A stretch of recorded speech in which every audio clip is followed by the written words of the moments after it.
দুর্গাচুমনি ব্লকের তার প্রিমাইসেসের ভেতরে। আজকে এখানে আমাদের সিপিএম দলের প্রার্থীদের মনোনয়নপত্র জমা দেওয়ার কথা ছিল।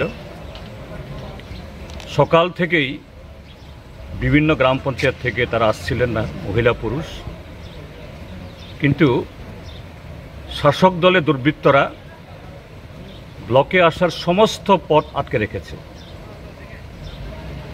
তারপরও আমরা খবর পাচ্ছিলাম, আমরা দুপুরবেলা সালেমা ব্লকে সেখানকার মনোনয়নপত্র জমা দেওয়ার জন্য সেখানে সাহায্য করছিলাম যে আমরা আসব।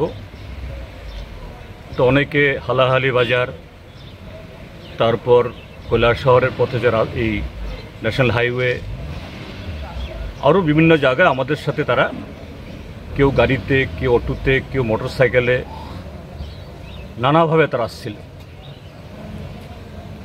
আমরা তো যেহেতু নিরাপত্তার ব্যবস্থা আছে বলে আসতে পেরেছি, কিন্তু আমাদের পেছনে যারা আসছিল গাড়িতে করে, অটোতে করে, মোটর সাইকেলে করে, তারা কেউ আসতে পারেনি। রাস্তায় তাদের গাড়ি থামিয়ে, অটো থামিয়ে, গাড়ি ঘোড়া ভেঙে দৈহিকভাবে আক্রমণ করে তাদের কাগজপত্র সব ছিনিয়ে নিয়ে একটা তাণ্ডব লীলা। এই হলো আজকে বিজেপির শাসনের ত্রিপুরাজ্যে সুশাসনের যে দিন দুপুরে কিভাবে অন্ধকার রাজত্ব, জঙ্গল রাজত্ব তারা কায়েম করে রেখেছে তার চিত্র। আজকে মনোনয়নপত্র দাখিলের দ্বিতীয় দিন।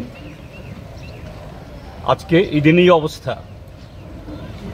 আমরা একটু আগে এখানকার বিডিও সাহেব, যিনি রিটার্নিং অফিসার, তার সাথে কথা বলে এসেছি। তাকে বলেছি, মহোদয়, যে এখানে শুধু অফিসের ভেতরে আপনি মনোনয়নপত্র জমা দেবেন, রাখবেন, এটাই আপনার কাজ না। এখানে বিভিন্ন রাজনৈতিক দলের প্রার্থীরা বা কোনো ইন্ডিপেন্ডেন্টও যদি প্রার্থী দিতে চায়, তারা যাতে অবাধে তাদের মনোনয়নপত্র জমা দিতে পারে, এটা দেখা আপনার কাজ। তিনি বললেন যে আরক্ষা বাহিনীকে আমি বলেছি, কিন্তু আরক্ষা বাহিনী ব্লকের সামনে কিছু আছে, কিন্তু তার বাইরে সমস্ত রাস্তা অবরুদ্ধ করে রেখেছে।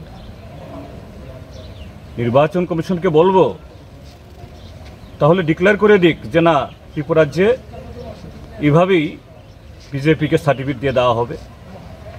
আর ত্রিপুরাজ্যে মাননীয় মুখ্যমন্ত্রী বলেন তিনি উন্নয়নে কোনো দলবাজি চান না, অবাধ গণতন্ত্র চলছে। এটাই অবাধ গণতন্ত্র।